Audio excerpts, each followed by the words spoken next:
Good morning. Good morning. કેમ છો બધા? મજામાં? તો ચાલો હવે આજે આપણે ઇંગ્લિશ ગ્રામર ભણીએ. બરાબર?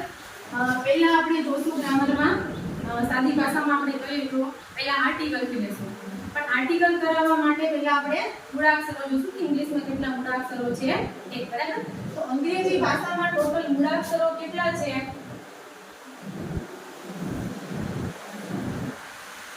તો કે 26. બરાબર? અંગ્રેજી ભાષામાં ટોટલ મૂળાક્ષરો છે એ 26 છે. હવે મૂળાક્ષરો 26 છે. બરાબર? એમાંથી પણ આલ્ફાબેટ જે આપણે અંગ્રેજીમાં કહીએ છીએ. બરાબર? મૂળાક્ષરો આપણે ગુજરાતીમાં કહીશું અને અંગ્રેજીમાં એને કહીશું આલ્ફાબેટ. 26 મૂળાક્ષરો છે એને આપણે ઇંગ્લિશમાં કહીશું આલ્ફાબેટ. હવે આલ્ફાબેટ એટલે શું? તો કે આપણે એબીસીડી સામાન્ય રીતે બોલતા હોઈએ છીએ. બરાબર? A to Z. A થી શરૂ કરી અને Z સુધીના જે મૂળાક્ષરો આવે છે એ A to Z. બરાબર? હવે A to Z માં અલગ અલગ સ્વર પણ આવે છે અને વોવેલ પણ આવે છે. હવે એમાં સ્વર કયા કયા અને વોવેલ કયા કયા? બરાબર? તો અંગ્રેજી ભાષામાં 26 ટોટલ મૂળાક્ષરો છે. હવે એ 26 માંથી કયા સ્વર છે અને કયા વ્યંજન છે? તો ટોટલ A to Z માંથી સામાન્ય રીતે સ્વર કયા છે? તો સ્વર ખાલી અંગ્રેજી ભાષામાં 5 છે ટોટલ. બરાબર? કેટલા છે સ્વર? 5. કયા કયા છે? તો કે પહેલા તો A, બીજું E, I, O અને U. બરાબર? અંગ્રેજી ભાષામાં ટોટલ 5 સ્વર છે. A, E, I, O અને U. ટોટલ 5. હવે વ્યંજન કેટલા છે? તો કે અંગ્રેજી ભાષામાં ટોટલ સ્વર 5 છે. એ 5 સિવાયના જેટલા પણ અંગ્રેજી ભાષામાં મૂળાક્ષરોમાં A to Z માં જે પણ કાંઈ આવે છે મૂળાક્ષરો એ બધા વ્યંજન છે. બરાબર? A થી શરૂ કરી અને Z સુધીમાં જેટલા પણ મૂળાક્ષરોમાં આ 5 સિવાયના બધા મૂળાક્ષરો છે એ શું છે? વ્યંજન છે. કયા કયા? તો કે એમાં સ્વરમાં A નહીં આવતો હોય. બરાબર?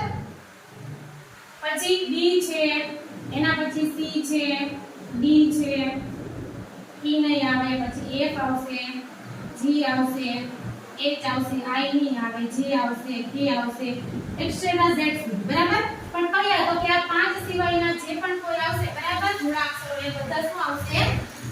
વ્યંજન આવશે. બરાબર? એટલે ટોટલ અંગ્રેજી ભાષામાં કેટલા મૂળાક્ષરો છે? તો કે 26. હવે 26 માંથી સ્વર અને વ્યંજન કેટલા છે? તો આપણે ખાલી સ્વર 5 યાદ રાખવાના છે. કયા કયા? બાકી બધા વ્યંજન. બરાબર? સ્વર કયા કયા છે? તો કે 5 છે. કયા કયા? A, E, I, O અને U. ટોટલ આપણે 5 સ્વર યાદ રાખી લેશું તો ઓટોમેટિકલી એના સિવાયના જે પણ બધા છે શું છે? વ્યંજન છે. બરાબર છે? સમજાઈ ગયું છે?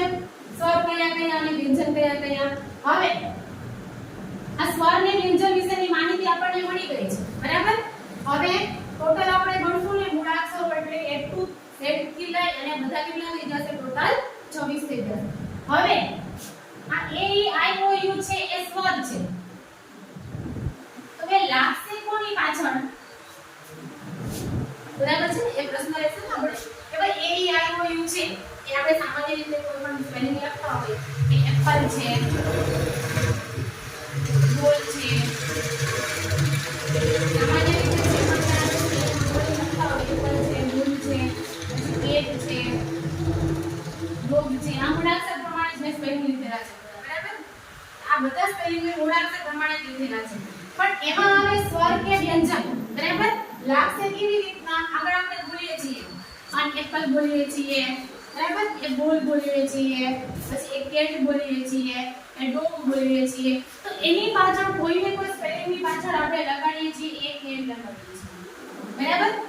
એપલ છે તો એની પાછળ આગળ આપણે લગાડીએ છીએ એ બોલ છે તો એને આગળ લગાડીએ છીએ એ કેટ છે તો એને આગળ લગાડીએ છીએ એ ડોગ છે એને આગળ લગાડીએ છીએ. બોલીએ સામાન્ય રીતે આપણે બોલતા ખાલી એપલ નથી. એપલ બોલીએ છીએ એના ભેગું બોલીએ છીએ આન એપલ. બોલ બોલીએ છીએ તો એના ભેગું બોલીએ છીએ એ બોલ. કેટ બોલીએ છીએ તો એના ભેગું બોલીએ છીએ એ કેટ. એટલે એની પાછળ એ કે બોલવામાં આવે છે. તો એ અને છે શું? જોઈએ એના વિશે આપણે તો એ અને એન છે શું છે આપણા આર્ટિકલ છે બરાબર અંગ્રેજી ભાષામાં આર્ટિકલ છે આર્ટિકલ કયા છે કે આર્ટિકલ 3 છે અંગ્રેજી ભાષામાં બરાબર કયા છે તો કે એ એન અને ધ આર્ટિકલ ટોટલ અંગ્રેજી ભાષામાં 3 છે એ એન અને ધ હવે એ અને એન વિશે આપણે પહેલા માહિતી મેળવીએ કે એ આર્ટિકલ છે એ ક્યાં વપરાય છે અને એન આર્ટિકલ છે એ ક્યાં વપરાય છે અંગ્રેજી ભાષામાં તો હવે આપણે પહેલા જોઈએ એ આર્ટિકલ સામાન્ય રીતે એ આર્ટિકલ છે એ ક્યારે વપરાશે તો કે જે કોઈ પણ સ્પેલિંગ નો પહેલો અક્ષર વ્યંજનથી ચાલુ થતો હોય ત્યારે બરાબર કે જે પણ કોઈ આપણે સ્પેલિંગ લખીશું એનો પહેલો અક્ષર વ્યંજન હશે ત્યારે આપણે એ સ્પેલિંગ ની પાછળ આપણે શું લખીશું આર્ટિકલ એ લગાડીશું બરાબર જોઈએ હવે ઉદાહરણ આપણે અહીંયા લખેલા છે એ ઉદાહરણો એપલ છે બોલ છે પેપ છે અને ડોગ છે હવે બધા આપણે સવિસ્તર જોઈએ પહેલું એપલ છે બરાબર તો હવે આપણે એમાં જોવાનું છે એપલમાં કે એ સ્પેલિંગ નો મૂળાક્ષર કયો છે પહેલો મૂળાક્ષર તો અહીંયા આપણે એપલ લખેલું છે એપલમાં પહેલો મૂળાક્ષર આવે છે એ બી માં પહેલો આવે છે મૂળાક્ષર બી પછી કેટમાં આવે છે સી અને ડોગમાં આવે છે ડી બરાબર આલ્ફાબેટ પ્રમાણે સિક્વન્સમાં લીધેલા છે પહેલો આવે છે એ પછી બી પછી સી અને પછી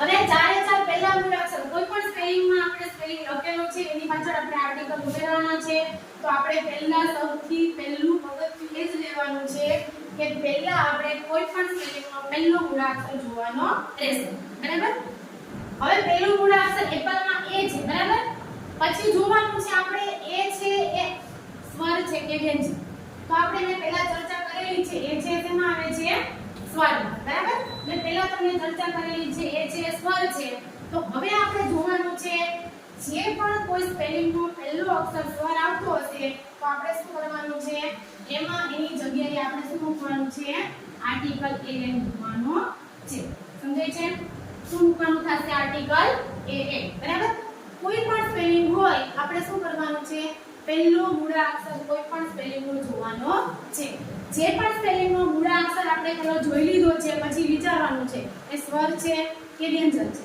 જો સ્વર હશે બરાબર તો આપણે આર્ટિકલ કયો લગાડીશું એન બરાબર નોર્મલી રીતે પહેલો મૂળાક્ષર જોવાનો છે પછી એની આપણને ખબર પડી ગઈ છે જો એપલમાં પહેલો અક્ષર એ છે બરાબર છે એટલે આપણે આર્ટિકલ કયું મૂક્યું છે એન બરાબર હવે બીજું આપણે જોવાનું છે બોલ તો બોલમાં છે પહેલો મૂળાક્ષર છે બી બરાબર તો હવે આપણે બી છે તો બી માં વિચારવાનું થશે કે બી છે એ સ્વર છે કે વ્યંજન તો આપણે નોર્મલી અહીંયા ખબર પડી ગઈ છે કે ટોટલ સ્વર કેટલા છે 5 એ ઈ આઈ ઓ અને યુ એના સિવાયના કોઈ પણ અક્ષરો છે મૂળાક્ષરો છે એ બધા વ્યંજન છે એટલે આપણે ખાલી અંગ્રેજી ભાષામાં 5 વોવેલ સ્વરને યાદ રાખવાના છે બરાબર એના સિવાયના બધા મૂળાક્ષરો છે કેવા છે વ્યંજન છે હવે આપણને ખબર પડી ગઈ છે કે એ ઈ આઈ ઓ અને યુ એના સિવાયના બધા મૂળાક્ષરો છે વ્યંજન છે એટલે આપણે અહીંયા બી છે શેમાં આવશે વ્યંજન છે નોર્મલી રીતે એટલે આપણે એની આગળ શું લગાડીશું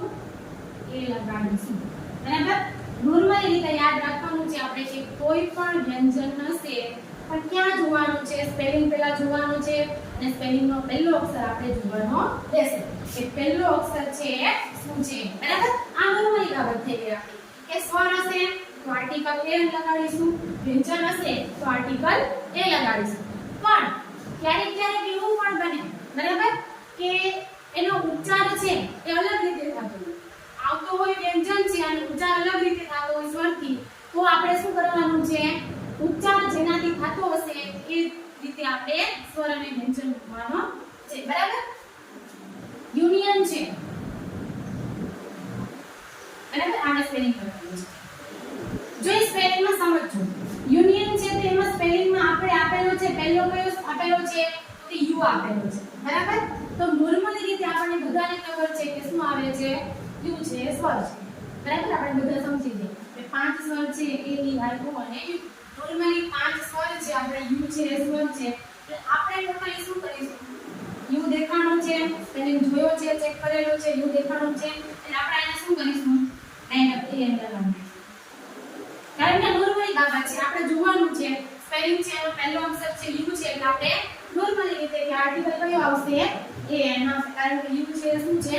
સ્વર છે, એટલે આર્ટિકલ એ એન આવશે. પણ ખરેખર અહીં આર્ટિકલ એ એન આવશે નહીં. આપણે જોવાનું છે એનો ઉચ્ચાર. શું જોવાનું છે? એનો ઉચ્ચાર. ઉચ્ચાર જોશું ને એટલે આપણને ખબર પડશે. જો તમે ઉચ્ચાર બોલો એટલે ખબર પડશે. યુનિયન, બરાબર? એમાં યુ આવશે. યુનિયન, બરાબર? જો એનો ઉચ્ચારણ થાય છે યુ થી, પણ ખરેખર આવે છે અંગ્રેજી મૂળાક્ષરનો યુ. જો આમાં બેનું કોમ્બિનેશન થાય છે કે ભાઈ આપણે અહીંયા યુ આવે છે.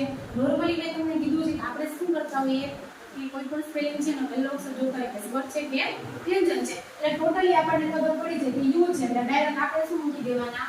એ એના ને, બરાબર ને? નોર્મલી. પણ ખરેખર એનો ઉચ્ચાર આપણે જોવાનો છે. શેનાથી થાય છે? સ્વરથી થાય છે કે વ્યંજનથી થાય છે? બરાબર? જો ગુજરાતી ભાષાના જે પણ સ્વર છે ને એ પણ આપણે આમાં જોવાના છે. ગુજરાતી ભાષાના સ્વર છે અ આ ઈ ઉ એ આ ઈ ઉ બરાબર? આ ગુજરાતી ભાષાના સ્વર છે. તો ગુજરાતી ભાષાના જે પણ કઈ સ્વર છે, બરાબર, તો એ સ્વર ઉપરથી જો આપણે જોશું ને તો અહીંયા છે એ યુનિયન નો યુ તો આવે છે, પણ ખરેખર એનો ઉચ્ચાર શેનાથી થાય છે? ગુજરાતી ભાષામાં લખાય કે યતિસના યત, બરાબર? હવે તમને ગુજરાતી ભાષામાં ગુજરાતી મૂળાક્ષરો છે એમાં જો શું થશે? યતિસનો ય, બરાબર ને? યતિસનો ય થશે. આ છે શું છે? તો કે વ્યંજન છે, બરાબર? એટલે આપણે અહીંયા એ એની જગ્યાએ શું આવશે?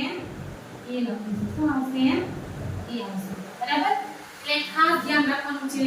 જોવાનું છે આપણે પહેલો અક્ષર, પણ ખાસ કરીને આપણે એનું ઉચ્ચારણ જોવાનું છે કે એનો ઉચ્ચાર શેનાથી થાય છે. જો સ્વરથી થતો હશે તો આપણે કઈ ટેન્શન નથી, તો આપણે શું મૂકી દેવાનું છે? આર્ટિકલ એ.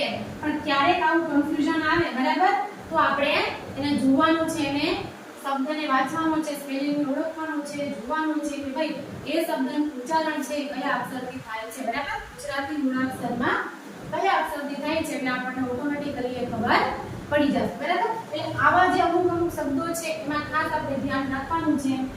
આમાં આપણે ડાયરેક્ટ આર્ટિકલ એ કે મૂકી દેવાનો થતો નથી, પણ આમાં આપણે શું કરવાનું છે?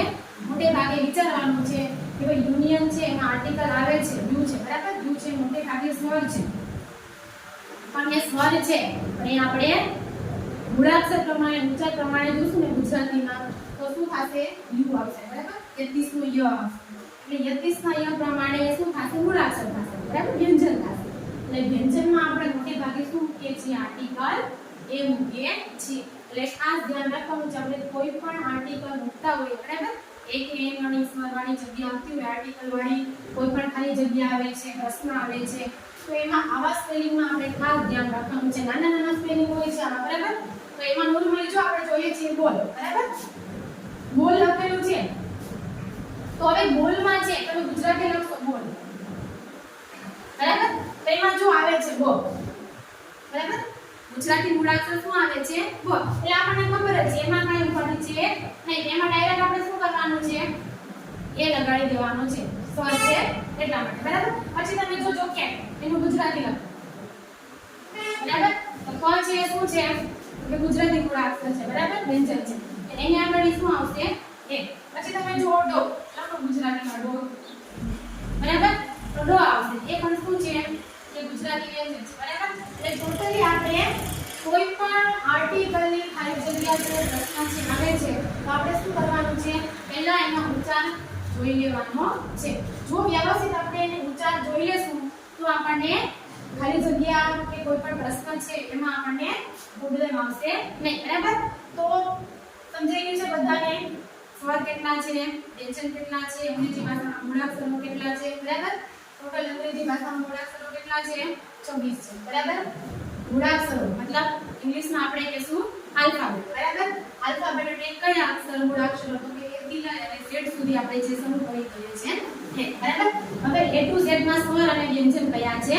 કે સ્વર કેટલા છે? તો કે 5, બરાબર? આપણે જાણકારી મેળવી છે. A E I O અને U સ્વર 5 છે. બાકી જે બધા છે મૂળાક્ષરો A to Z માં, બરાબર? એ બધા શું છે? વ્યંજન છે. હવે એના પછી છે આર્ટિકલ. આર્ટિકલ કેટલા છે? તો કે 3, A N અને ધ, બરાબર? આપણે અહીંયા બે વિશે કેવી છે કે આર્ટિકલ એ છે ક્યાં વપરાય છે, આર્ટિકલ એ છે ક્યાં વપરાય છે. મોટે ભાગે સવાલ હશે તો આપણે શું મૂકીશું? આર્ટિકલ એ, બરાબર. અને વ્યંજન હશે તો શું મૂકીશું આપણે? આર્ટિકલ એ. જેમ જેમ આપણે જાશું મોટા મોટા સ્પેલિંગ આવશે એમાં આપણે શું કરવાનું છે કે ઉચ્ચાર જોવાનો છે. જેમ આપણે ઉચ્ચાર જોતા જશું એમાં આપણને ઓટોમેટિકલી ખબર પડતી જશે કે આગળ આપણે શું મેળવવાનું, બરાબર. વ્યંજનથી ચાલુ થતું હશે ગુજરાતી મૂળાક્ષરથી તો આપણે સામાન્ય રીતે સ્વર આવશે, બરાબર. વ્યંજન આવશે તો એ મૂકવાનું છે. જો સ્વરથી ઉચ્ચાર થતો હોય અને અહીંયા આપણને વ્યંજન આવેલું હોય કદાચ ઈ છે, સી છે, ડી છે, સામાન્ય રીતે જે પણ આપેલું હોય તો આપણે એ પ્રમાણે મૂકવાનું છે, બરાબર. સમજાઈ ગયું બધાને વ્યવસ્થિત?